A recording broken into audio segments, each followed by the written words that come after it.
Bonjour les élèves, voici la capsule du lundi le 27 avril. On commence une nouvelle semaine. J'espère que vous avez passé une belle fin de semaine.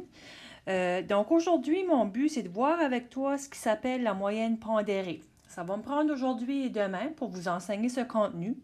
Mais avant, je veux juste faire un petit retour sur la moyenne normale. OK? Disons que tu as fait 4 évaluations sommatives en sciences. Voici les 4 résultats. Et que tu voulais connaître la moyenne pour tes 4 évaluations, je vous apprends rien qu'il va falloir que tu additionnes les 4 résultats. Tu divises par 4 et ça te donne ta moyenne pour ton cours pour tes 4 évaluations. Ça, c'est ce qu'on appelle une moyenne normale des élèves. En autre mot, ce que j'ai fait là, je peux seulement le faire. Je peux seulement faire le calcul de la moyenne de cette façon. Si chaque évaluation vaut le même pourcentage. En autre mot, si tu as 4 évaluations, pensez que le total doit nous faire 100%. Chacune des 4 évaluations aurait un poids, aurait une pondération, aurait un pourcentage, j'utilise des synonymes, de 25% chaque. OK? Donc, quand c'est le cas, la moyenne, c'est rapide, ça se calcule vite. Chaque évaluation a le même pourcentage. Mais disons qu'au lieu que la première évaluation, elle vaut seulement 10%. La prochaine, elle va valoir 20%. Puis les deux dernières, on a 30% ici, là, les deux dernières vont valoir 35% et 35% pour un total de 100%. Là, dans ce cas ici, les élèves, je ne pourrais pas utiliser le même moyen pour calculer ma moyenne. Pour la simple raison que chaque évaluation n'a pas la même valeur de pourcentage. Et aujourd'hui, voici le but de la leçon, c'est de vous montrer qu'est-ce qu'on fait lorsque le pourcentage n'est pas le même pour chaque évaluation. Et c'est ce qu'on appelle une moyenne pondérée. OK? Donc là, voici où on est rendu. On est rendu à la moyenne pondérée. Pour ceux et celles qui aiment décrire leurs notes, vous pouvez vous rendre à la page 6 des notes de cours. Vous allez voir que j'ai sauté par-dessus la page 4 et 5 des notes de cours. C'est une partie qu'on va sauter pour l'instant. On verra à la fin si on a le temps d'y revenir ou non. Donc aujourd'hui, on parle d'une moyenne pondérée. C'est quoi une moyenne pondérée? C'est une moyenne qui est utilisée lorsque l'importance de chaque donnée, c'est-à-dire le pourcentage, n'est pas le même. En d'autres mots, le pourcentage de chaque évaluation n'est pas le même. À ce moment, il va falloir utiliser la moyenne pondérée pour en faire le calcul. Et je suis certaine que dans plusieurs de tes cours, c'est le cas. Si je prends par exemple en éducation physique, vous pouvez me corriger si jamais je me trompe, en éducation physique, vous avez un pourcentage pour la théorie et un pourcentage pour la pratique. Et habituellement, le pourcentage pour la pratique est beaucoup plus élevé que le pourcentage pour la théorie. Donc, dans un cours comme un cours d'éducation physique, tes enseignants utiliseraient le principe de la moyenne pondérée pour calculer ta moyenne finale. Maintenant, si on passe à l'exemple 1, on te dit à la fin de son semestre, Jeannot a accumulé une moyenne de 74% pour sa scolarité. Ça veut dire tous les tests qu'il avait fait à date, et 82% sur son examen. Sa scolarité valait 60% de la note finale, alors que son examen valait 40% de la note finale. Moi, ce que je veux connaître, c'est quoi sa moyenne finale. Vous allez vous apercevoir que j'ai utilisé des surligneurs de différentes couleurs. Ça va être important pour toi de bien agencer tes données. En d'autres mots, tu as une moyenne de 74 sur ta scolarité. La scolarité vaut 60%, ça va ensemble. En jaune, tu avais 82% sur ton examen, l'examen valait 40%, ça va aller ensemble, les élèves. OK? Donc, ma scolarité, elle, je pourrais écrire qu'elle vaut 60% de ma note finale. Mon examen vaut 40% de la note finale.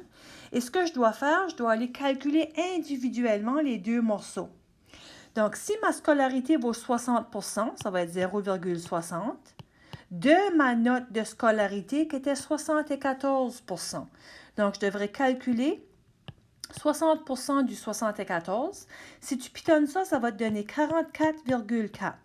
Ce que ça veut dire, ça voudrait dire que tu as amassé 44,4 points sur 60 pour ta scolarité. Mais là, toi, tu as besoin d'aller ajouter ton examen à ta note pour que ta note finale représente 100% de ta note. Et ton examen, pour sa part, ça vaut 40 40 de sa note d'examen qui était 82 Donc, si on calcule 40 de 82, ça va nous donner 32,8. Donc, ce que ça veut dire que Jeannot s'est accumulé 32,8 points sur 40 pour son examen. Maintenant, si je vais aller calculer sa note finale, ou tu peux l'appeler sa moyenne finale, si tu préfères, c'est comme tu veux.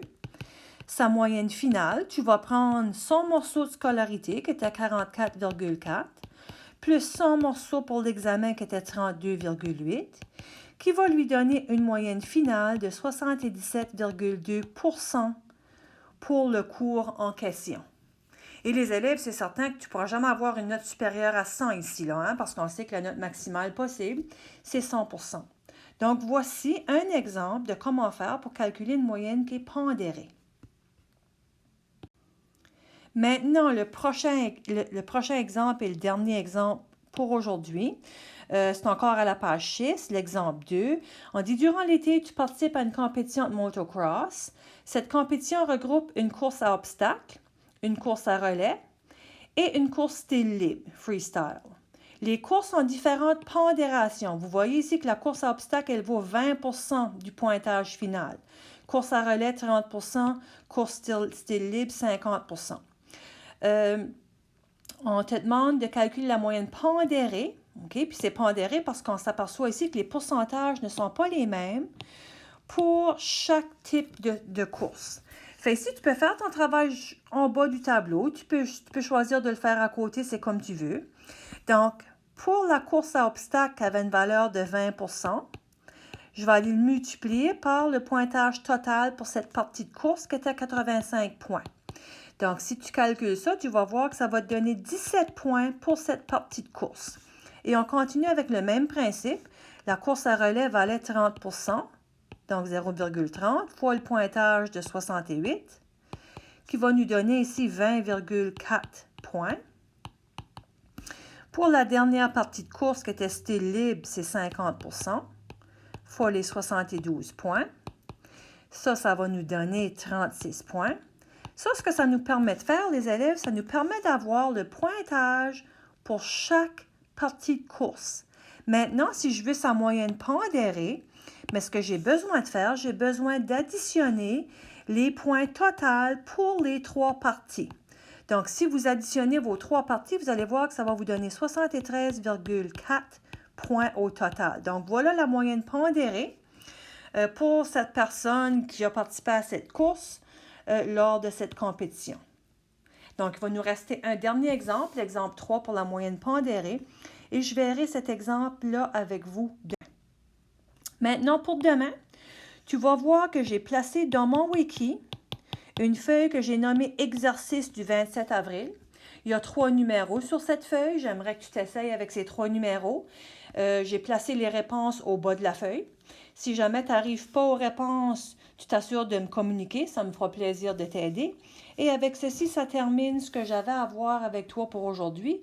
Je te remercie pour ton écoute et je te souhaite vraiment une belle journée. Bye bye, à demain.